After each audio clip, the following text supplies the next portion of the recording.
Want to better understand yourself, others, and the best path for your life? Welcome to Authentic Living, podcast for a better life. The podcast where we delve into life themes and how learning who you authentically are can change your entire life.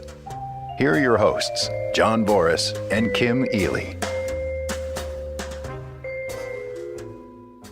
Hi. So welcome to Authentic Living. And you're here with John Boris and Kim Ely. Hello. Hello. Nice to be here. Yes. Always glad to be with you. So I'm excited about today's topic. So today we are talking about symbols. Absolutely. The symbols is everywhere, and it really does run our life. It has to do with how we think, how we feel. Emotions, our motivations are really about symbols, symbolic meaning. So I have a little test for you. Okay. What you got, John? Okay. Think back any time in the past that was fun, you can remember. Could be Christmas, it could be your birthday, it could be anything. And what event might that be? Oh, what event? Yeah, describe that. Let's see. If I've chosen Christmas, Sure. so might have a Christmas tree in the house with decorations. Okay, now I want And you to vision yourself oh, Christmas morning and look at okay. yourself, okay? And Okay. describe yourself. What are you wearing? How's your hair, etc. Christmas morning, I am in my festive pajamas. So if you can picture it, they've got alternating candy canes and Christmas trees, and they are red and green. And my hair is generally a mess because I've been up late trying to hide Christmas presents for my family. Very good, very good. So now let's just say that what you just described are visual objects, right? Now, Okay. while you have yourself in your mind, Uh-huh. I want you to turn around and see if you can describe who's doing the watching. Ooh, who is doing the watching? Gosh. It would be me, right? I would be the one watching myself. Oh, yeah, it would be you, but you did just perfect. Because when you turn around, yes, it's you, but you can't describe it. That's the point. Ah, gotcha. The you that is actually doing the watching, I mean, think re-envisioning a time in the past can't be described. It's not in language. And yet, this is how we create our reality, our joys, happiness, relationships, all comes from he or she who is doing the watching. Gotcha. Gotcha. So I'm separating the physical worlds Mm-hmm. that we see Mm-hmm. and the invisible worlds of the abstract mind. Ah, okay. Okay, we have a separation. Gotcha. And so we have that separation and we connect them with our emotions and feelings. And that's genetic, actually. We're not going to go there, but this is why when we see an ocean, we really enjoy it. We have feelings. Or when you see a relative or a wife or a husband after a long time, and you see them coming up the driveway, you have feelings. And objects under our brain, you might say, is designed to connect to each other. But for the mental side of it, we take objects and we give them meaning. Gotcha. Okay. So who we are the people who's doing the watching that cannot be captured in language directly. We have to do it indirectly. And that's what a symbol is. That's how we use symbols. Okay. Gotcha. But in America, we're very restricted on what a symbol is. So for example, give me a list of symbols. Sure. Gosh, I immediately think of traffic. So I'm thinking of a red octagonal sign, which is a symbol for stop. Right. Mm-hmm. Let's see, what might be another symbol? Gosh, if I see a picture of a silhouette of a man and woman standing together in an arrow, it represents this way to the restroom. Very good. So the point is that you're demonstrating perfectly is how American views symbols. And the way we are trained on symbols is they are deliberate. They're created to symbolize something else, like a logo of a team, a football team, Yes. baseball team, basketball team. When you look at products, they have their logo on the side of the box. This is how we're trained, but that is very minor part of what a symbol actually is and how it functions in our daily life. For Oh, example, wow. Okay. okay, where you're sitting, everything around you is a symbol. Hmm. Now I look at that wall behind you, right? So that wall has a specific design, Right. and it doesn't symbolize a wall you might find in a home True. or you might find in a warehouse Mm-hmm. or in a And church. It wouldn't be traditional, but that has a function, you see.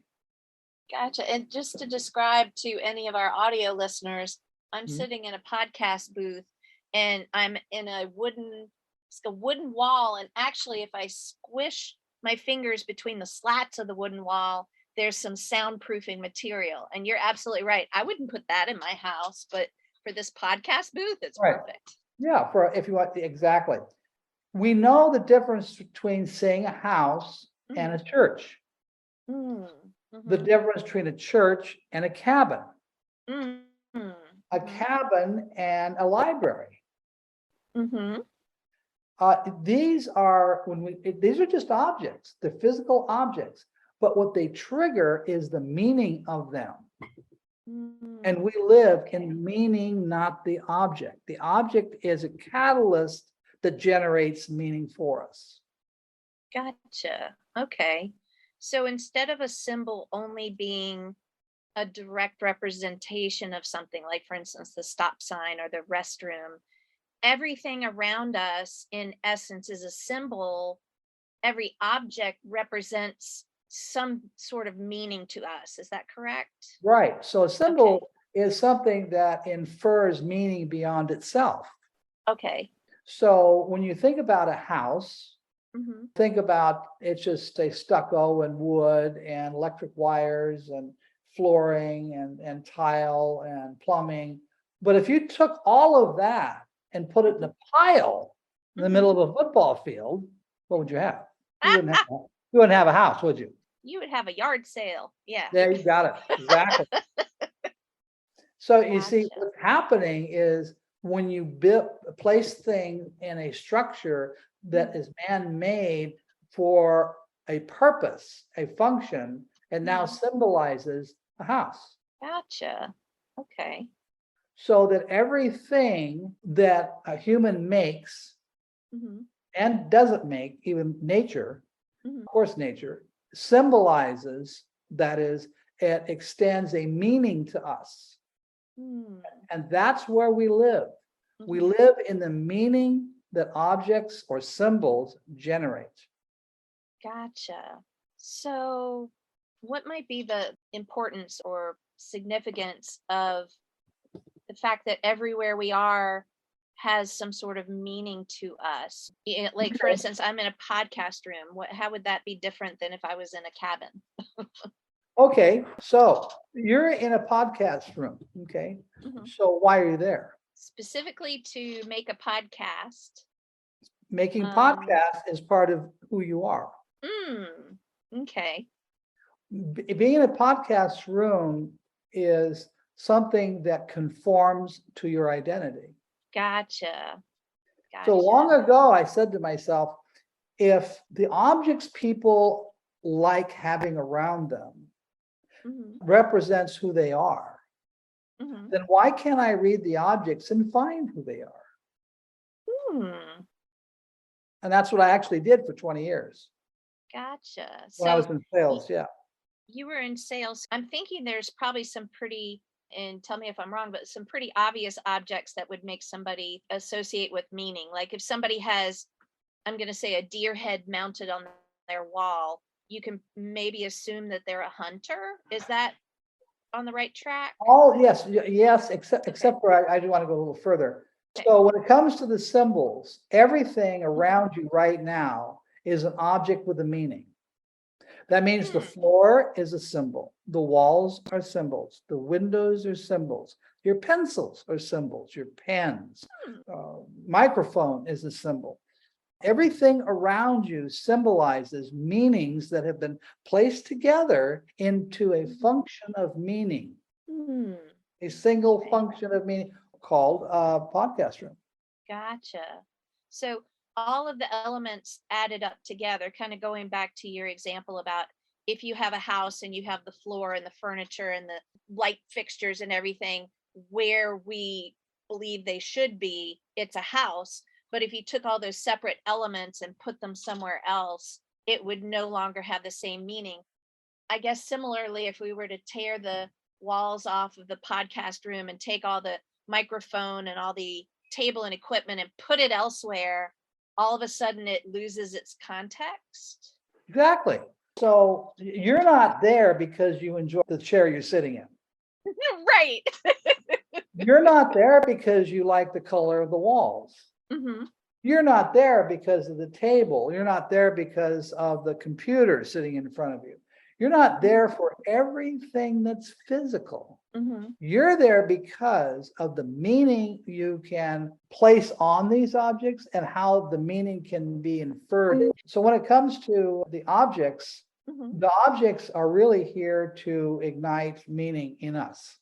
And that's where we live in the world of meaning. That's why when you look at yourself in the past, you can see yourself physically. But if you turn back, you can't see anything because who you are is abstract meaning. Okay. Maybe break it down into an example. Okay. So what we do, what we want, getting to desires and want, we don't want the thing. Like, I don't want this microphone. Exactly. It's not about the microphone. It's what the microphone can do for me. Yes. And I guess, let me ask, if I dig deeper into that, tell me if I'm on the right track. Okay.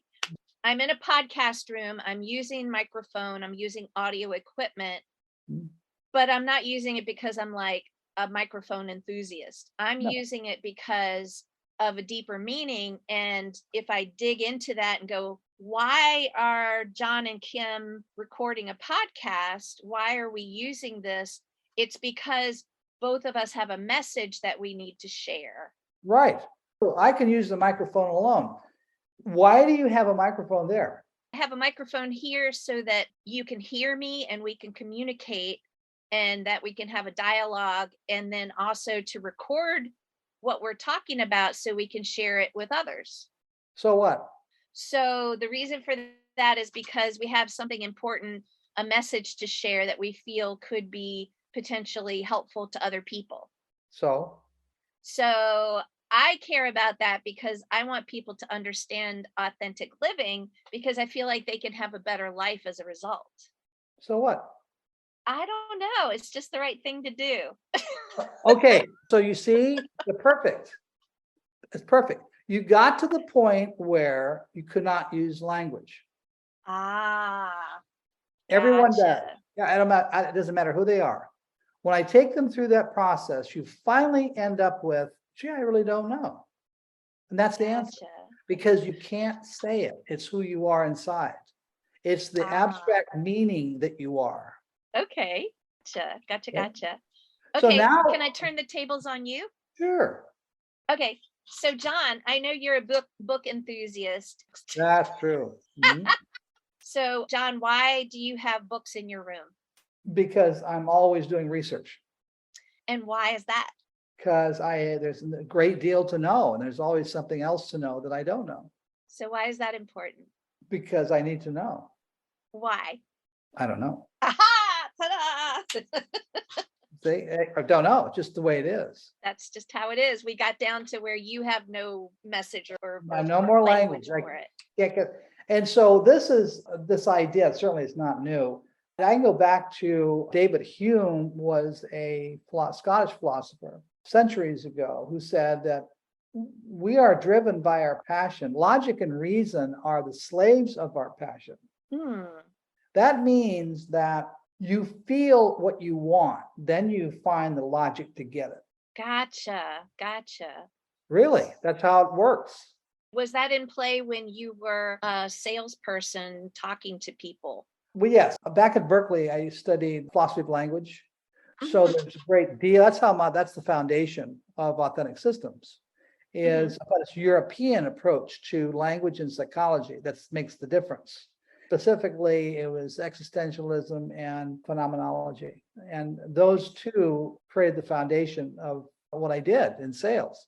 And I realized that everyone is living, you're in a lived experience every day of your Yeah. life. And this is who you are. And everything around you has symbolic meaning.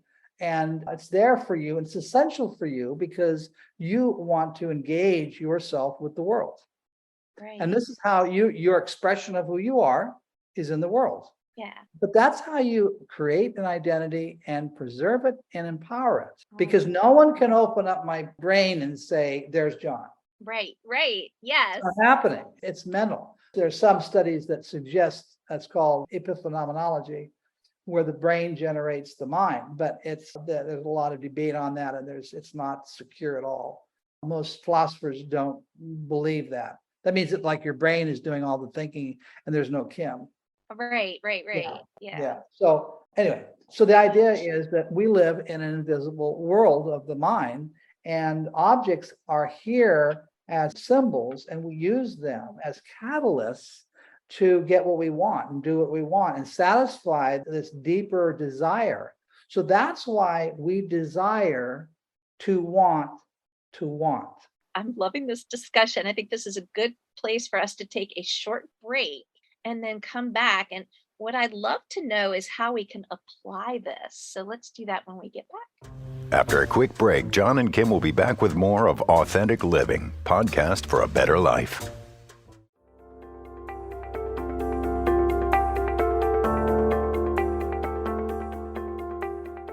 Do you start projects feeling on fire and later on find yourself getting burned out? If so, you are not alone. A recent poll showed that more than 7,500 full-time employees experience burnout. 23% of those workers said that they felt burned out more often than not. I want you to know it is normal to feel burnt out. Cut yourself some slack. In Keeping Your Spark, I empower your project or team members with 5 surprising ways to keep their spark going, even if they currently feel like a burnt ember. Contact me at kwe@kwepub.com or at 804-536-1972 to book me and reignite your spark.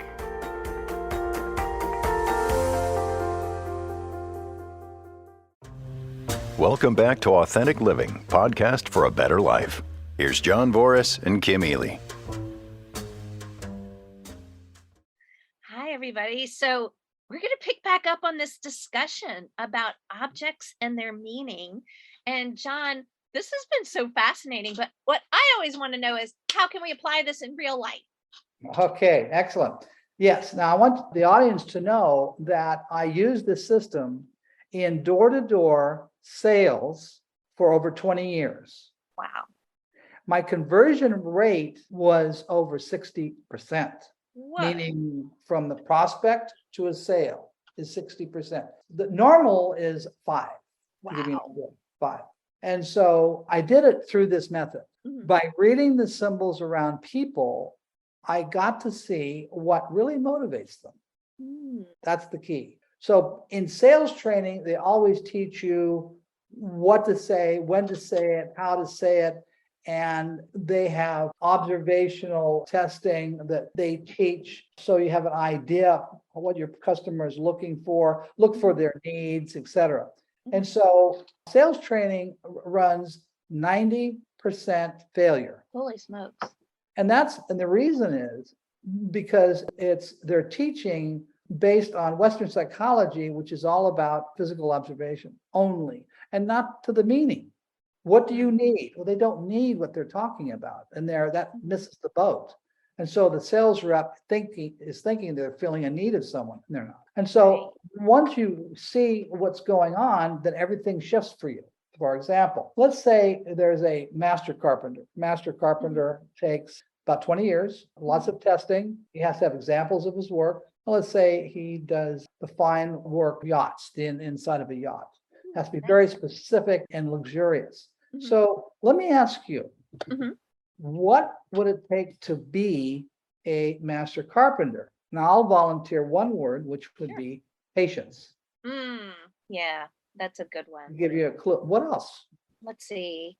Patience. Oh, that's a good one. I would say mathematically inclined. Good. Okay, mathematics. Yes. Mhm. Mhm. Attention to detail. Mhm. Mm-hmm. Mm-hmm. A good judge of quality, like quality wood. Okay. Yeah, this is a luxury yacht, so that would go in very well. Oh, okay. Okay. So let's say I'm selling a widget, doesn't matter what it Okay. is. And I'm going to see this master carpenter for the first time cold call. Mm-hmm. And I'm gonna walk up to him and tell him who I am. But the way I do this is, yeah, I know he's a master carpenter. And I know that there's certain ways that you need to be a master carpenter. Mm-hmm. So what I'm going to do is describe whatever widget I have in terms of detail, quality, patience, meaning this is long lasting. You're really going to get your money's worth, right? And I'll describe how it's made in precision. Mm-hmm. And I will use that language that I know this person is using every day of their life. This is who they are. Right. So now what I'm doing is taking my widget and I'm looking around and saying to myself, how can I describe my widget in what I'm seeing, which is precision, which is quality, etc. So once I describe it that way, there's another thing that happens. Well, I become an object as well, Oh, how so? because that's what we all do. We're all archetypes. So he's looking at me and I am for promoting these qualities. Mm-hmm. And he is those qualities. And Mhm. therefore, I am promoting the qualities he appreciates, Gotcha. Okay. Okay. qualities that he is drawn to. So everything around that carpenter is something that resonates with his or her identity. And all I have to do is match the language to what I'm looking at. Now, that doesn't mean I had 100% sales, but I did have over 60%. So that he would be compelled to see me and the object I'm selling to be within his domain of conforming symbols, meaning he wants this symbol in his life. Gotcha. Okay. So it's almost like saying we trust people who are like ourselves, right? Right. Okay, Right. so that's exactly what I'm doing. When I'm speaking in these terms, I'm also bringing myself in as a living archetype Mhm. that is conforming to who he is. Now, let's say I'm going to go to a beauty salon, Mhm. direct opposite. Mhm. So you have a beautician. So what does it take to be a beautician? Well, you need to be sociable. Yes. You need to be, I would say, curious, because you would keep up with trends, and also observant because you would observe people's face shapes and Sure. not give somebody a weird haircut based on their face shape. Okay. All right. So the first thing, now I've left my master carpenter. Okay. I sold him 30 pounds of lobster, Okay. making millions of dollars from him. Anyway, so now I'm going to go to the beauty operator. So I know with the carpenter, I'm serious, Mhm. specific. Now I'm going to go to the beauty salon and I'm going to open up the door, big smile on my face, look around, and what's happening? All these ladies are having a good time and talking about their husbands and what they're doing, their shopping and all that.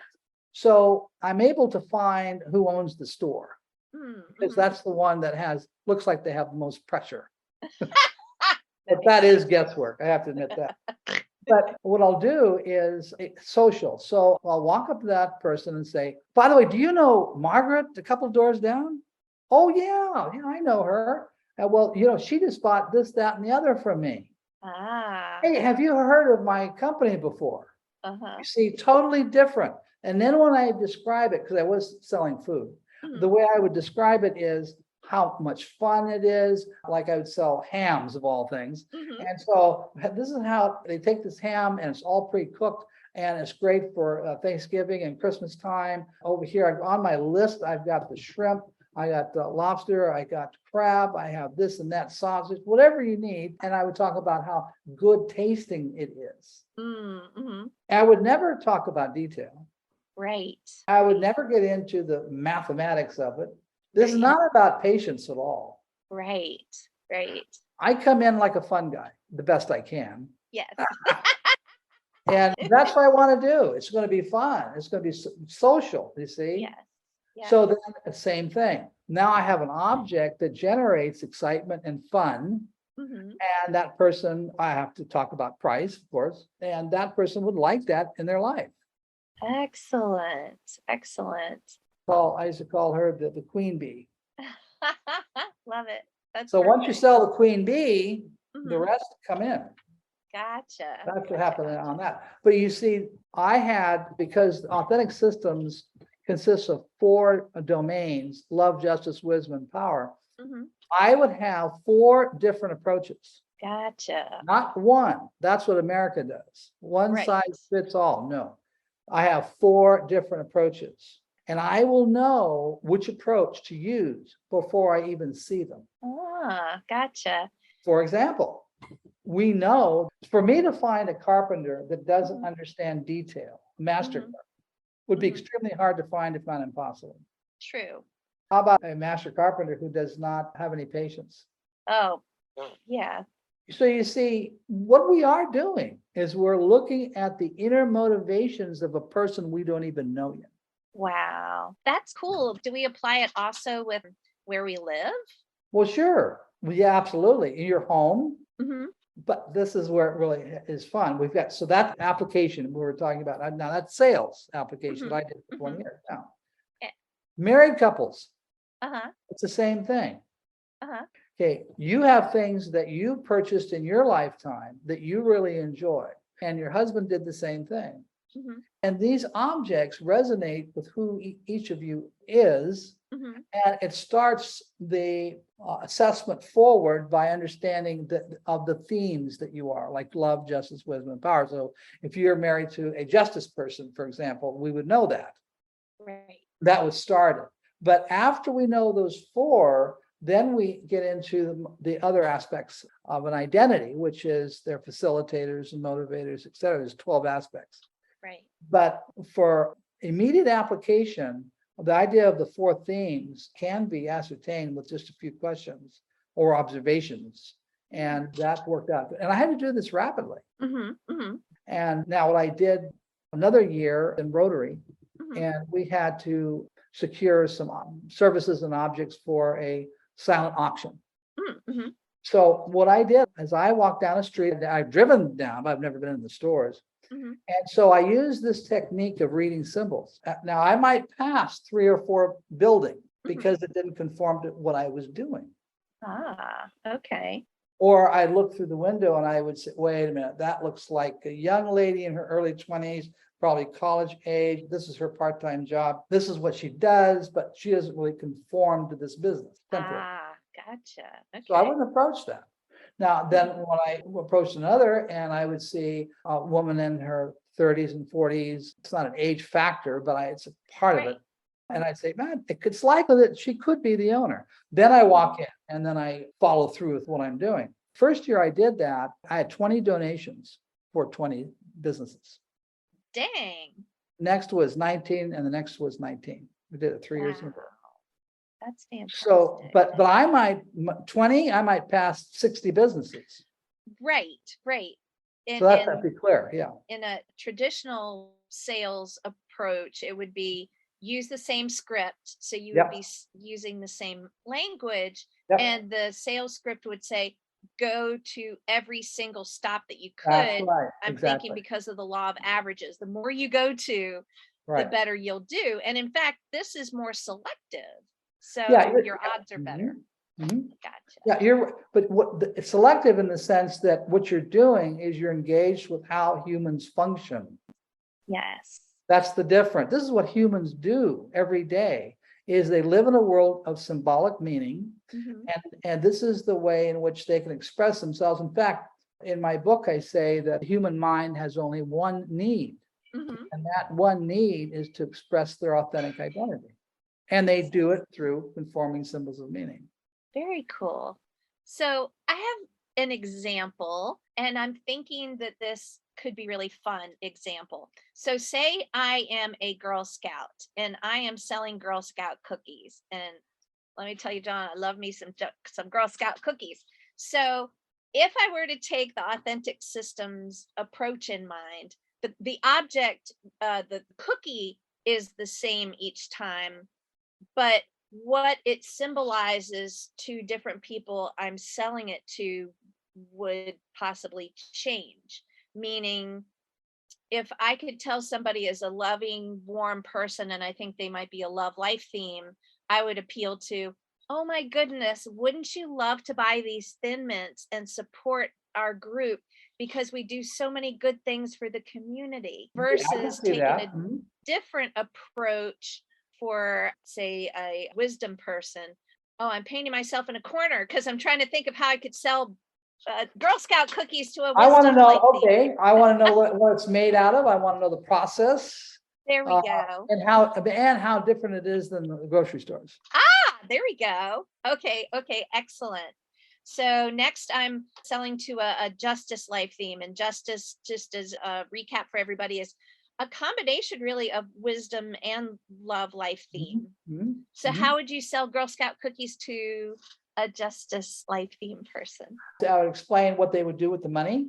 And Okay. so we're going to offset some deficiencies that we need to fill in. But I don't know, Girl Scout uniforms or whatever Mhm, that mhm. they need, and this will help them do that. Excellent. Okay, and then the last one is the Power Life theme. How would you sell Girl Scout cookies to somebody with a Power Life theme? The Power Life theme, I would want them to feel exclusive, that we're not everywhere selling these cookies. You are lucky to be. Mhm. Ah, And yes, and so I want you to know that these are the only ones we have, or we'll be running out. You had better grab a couple soon. love it.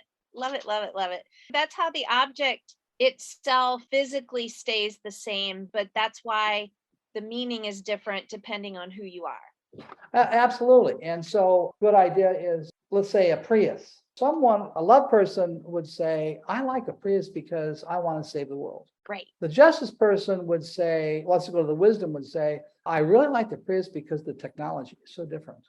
Mm-hmm. The justice person would say, I'm going to offset the carbon footprint Mm-hmm. by getting a Prius.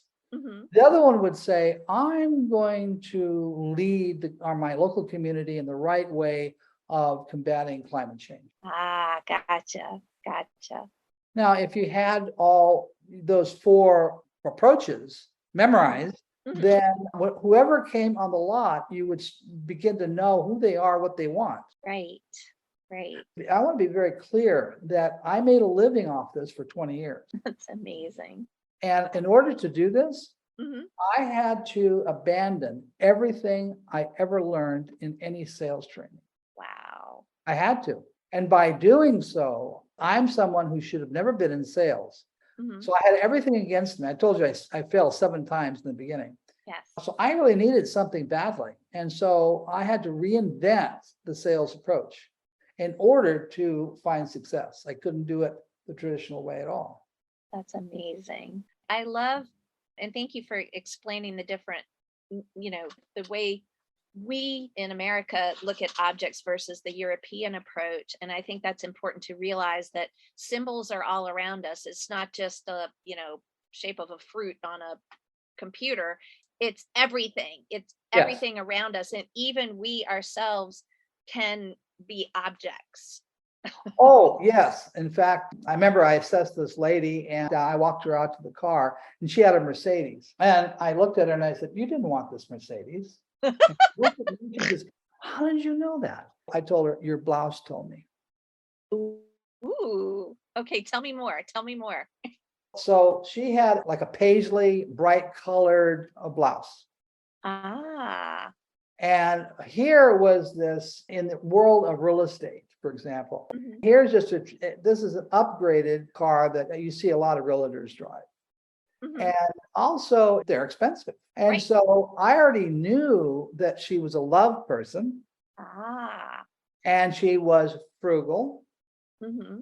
And so she did this because it was expected and she felt she had to have an image and she didn't want it. And also she doesn't rejuvenate in this area. Gotcha. Her blouse does. Her blouse represented how she rejuvenates chaos. She loves chaos. Here's a love person who, what's it called? The Deadliest Catch. Oh, yes. She loves it because it's all chaos, total chaos. So her blouse told me the rejuvenation, and this Mercedes gray, it didn't match it whatsoever. So that's how I came to that conclusion. Fantastic.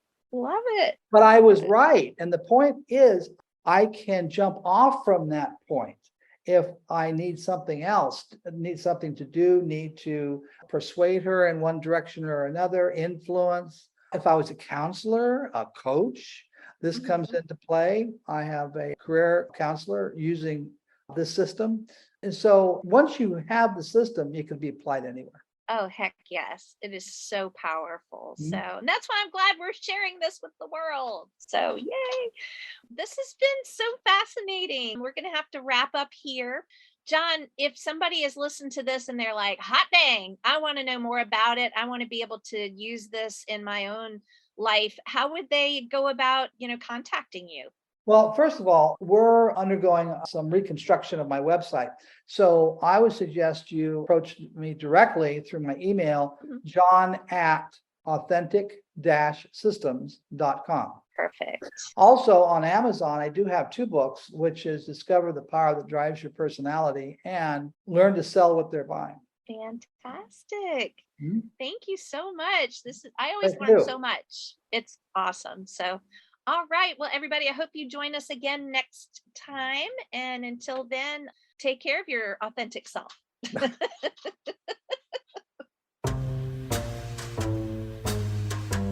This concludes another episode of Authentic Living, podcast for a better life. Thanks for spending time with us. Hope you join us again soon.